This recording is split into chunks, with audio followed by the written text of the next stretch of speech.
আমার ২ টা কন্যা আজকে নানু বাড়ি যাবে, তাই খুব খুশি। তাই ওদেরকে রেল স্টেশনে নিয়ে আসছি। ভোর ৭টার সময় ট্রেন। তা আমরা একটু আগে এসেছি। এখনই ট্রেন চলে আসবে। ট্রেন ওই যে দেখা যাচ্ছে একটু করে আসতেছে। এই ট্রেনটা মূলত গোপালগঞ্জ থেকে রাজশাহী যায়। তো রাফিয়ার আইসা ওর নানু বাড়ি যাবে প্রত্যেকদিন বলতো। তা আজকে আমি চিন্তা করলাম যে ট্রেনে নিয়ে যাবো। ট্রেন চলে এসেছে। ট্রেনের গোপালগঞ্জ থেকে কুষ্টিয়া যেতে সবথেকে সহজ পথ হচ্ছে ট্রেন এবং ভাড়াও অনেক কম।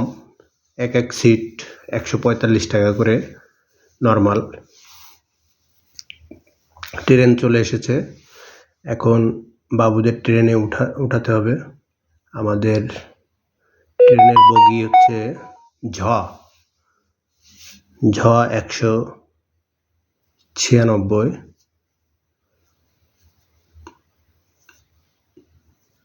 এই যে আমরা চলে এসেছি ওই ভিতরে। এখন ট্রেন আবার ছেড়ে দিল। এখানে বেশিক্ষণ ট্রেন দাঁড়ায় না, সর্বোচ্চ ১ থেকে ২ মিনিট দাঁড়ায়। তাড়াতাড়ি উঠিয়ে দিয়েছি। আমি অবশ্য যাব না, ওদেরকে উঠিয়ে দিলাম। যে গোপালগঞ্জ ট্রেনটা খুব ভালো ট্রেন, অনেক দ্রুত গতিতে যায়। মূলত বাসে গেলে বাচ্চাদের ঝাঁকিতে অনেক সময় বমি আসে। ট্রেনে খুব ভালো জার্নি হয়, ওদের কোনো সমস্যা হয় না। তাই ট্রেনে পাঠানোর জন্য ট্রেনেই দিলাম। এটা সম্ভবত ১১টা-১২টার মধ্যেই ট্রেন কুষ্টিয়া চলে যাবে। কুষ্টিয়া থেকে তারপর রাজশাহী চলে যাবে।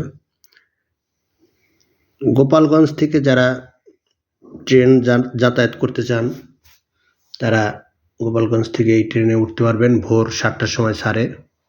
গরমের সময় সম্ভবত ৬টায় ছাড়ে এবং এই গোপালগঞ্জ ট্রেন স্টেশনটা অনেক পরিষ্কার পরিচ্ছন্ন দেখতেছেন। এখানের সবাই খুব ভালো পরিষ্কার করে রাখে।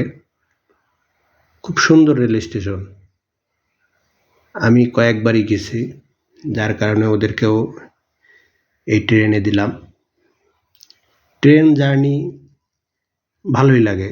আর মূলত হচ্ছে এখান থেকে বাসে যদি কুষ্টিয়া যাওয়া হয় অনেক জার্নি হয়ে যায়, ৫-৬ ঘন্টা লাগে। তো ট্রেনে সেই হিসাবে অনেক কম লাগে।